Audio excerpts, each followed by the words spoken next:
It began with a simple letter inscribed with excitement and love by the hand of a little girl named Hope. "Dear Satan," it read. An unusual start and an unfortunate typo, for Hope had, of course, meant for the letter to go to Santa. The letter went on to praise Satan for his joviality and kindness, and then to ask him for a special gift. A second unfortunate thing happened when Hope enveloped the letter and then addressed it again to Satan. Two innocent typos that would change the very face of Christmas.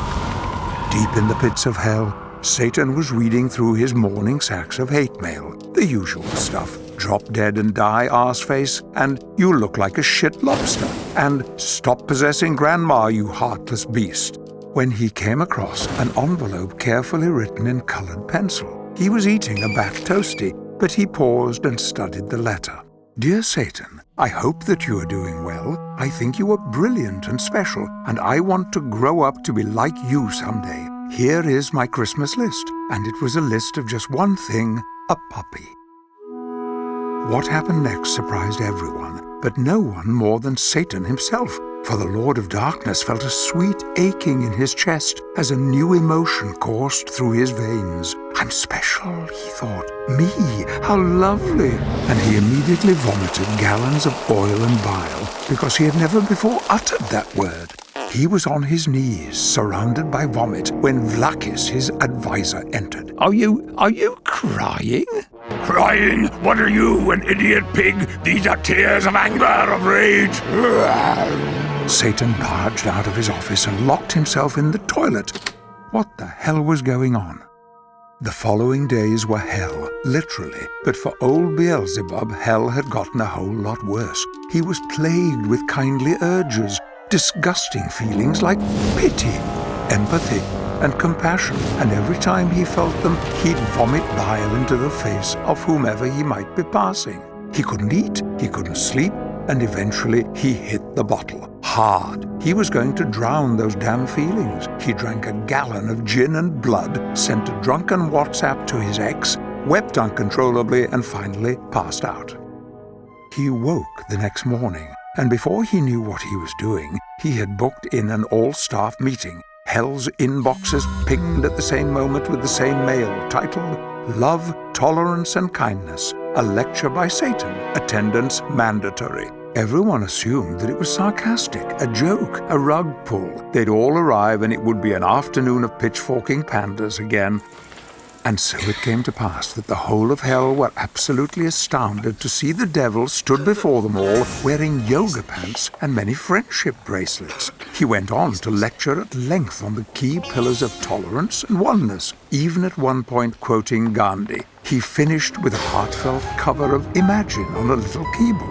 Well, the gates of hell opened and people just walked out. Vlakis threw eggs. Jack the Ripper shouted, "You suck!" Genghis Khan tried to storm the stage. Less than an hour after giving the speech, the elders of hell had gathered for a secret meeting, and Satan was cast out of the netherworld for being, in their words, a pussy.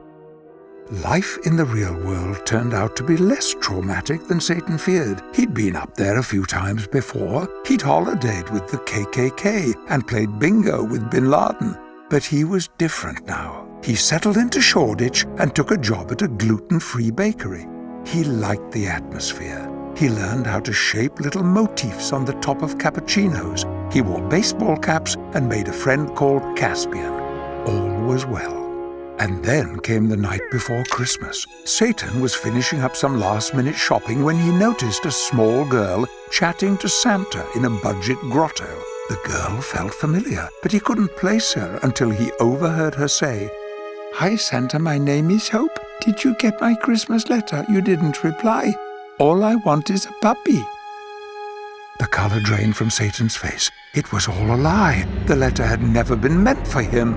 He'd been taken for a fool. How could the all-seeing Lord of Darkness have overlooked such a glaringly obvious typo? A deep burning roared up through his body. He knew the feeling well. It was his old friend, Fury. Before he knew what was happening, he had cremated Santa. Hope, who watched the whole thing and who would probably never recover, felt a fury of her own. With a heartbreaking tear in her eye, she screamed at Satan, I hate you! You ruined Christmas! Go to hell! And indeed, back to hell old Lucifer went. As the sun set, he stormed through the gates of the underworld, but he was filled with yet another mysterious new feeling. And then came Christmas morning. All the boys and girls across the land rushed to open their presents, but something was different this year. There were presents aplenty, but they weren't the usual gifts. Santa had not survived, but Christmas had. Hope got more or less what she wanted. Sure, it had 3 heads, breathed fire and pissed lightning, but she couldn't be happier. And Satan? Well, this was his little secret, but it made him feel really